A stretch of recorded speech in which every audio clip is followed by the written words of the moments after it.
Magkakasa ng investigasyon ng Department of Public Works and Highways o DPWH para tukuyin kung sino at kaninong kapabayaan kaya po gumuho itong siyam na palapag na ginagawang gusali dyan sa Angeles City, Pampanga. Una sa sisiyasatin ang nangbubuing technical team, yung kontraktor ng itinatayong Airbnb condo. Ang kontraktor po ay ang Golden Years Construction and Steel Works. Dahil sa lumalabas na hindi po nasunod yung original na plano sa pagbuo ng nasabing gusali. Jim Tejano sa balita.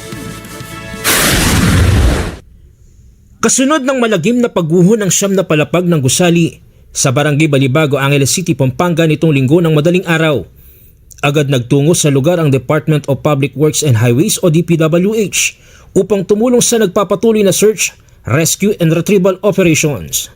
Nagpadala rin ang ahensya ng mga heavy equipment upang mapabilis ang pag-aalis ng debris at paghahanap sa mga posibleng natabunan.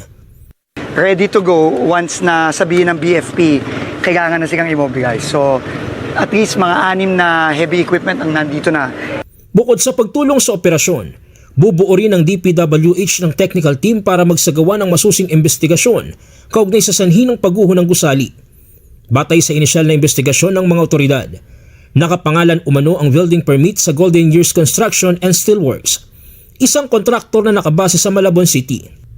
Ang naturang gusali ay nakatakdang gawing Airbnb condo hotel na pag-aari umano ni Ernest Jackson Lim. Dahil dito, ipinatatawag na ng lokal na pamahalaan ang may-ari ng proyekto upang humarap sa investigasyon. Gayunman, nananatiling prioridad ng mga otoridad ang search, rescue and retrieval operations sa lugar. Lumabas din sa investigasyon ang Bureau of Fire Protection o BFP at ng lokal na pamahalaan na wala umanong aprobadong permit para sa extension o pagbabago sa orihinal na plano ng gusali. Ayon sa mga otoridad, nakatakdang ilagay sa ika-10 palapag ang rooftop at swimming pool ng condo hotel. Ngunit wala umano itong kaukulang clearance mula sa mga concerned agency. This building po is proposed to be an Airbnb condo hotel supposedly.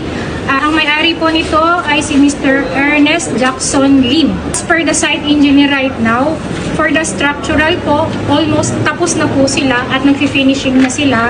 Bago sila ngayon na ika-10th floor na gagamitin na nila for pool site, yung ika-10th floor. So definitely yung 9 floors na in-apply nila before ay nagkaroon daw po sila ng revision. Sinisikap pa ng Net25 News na makuhang panig ng may-ari ng naturang gusali.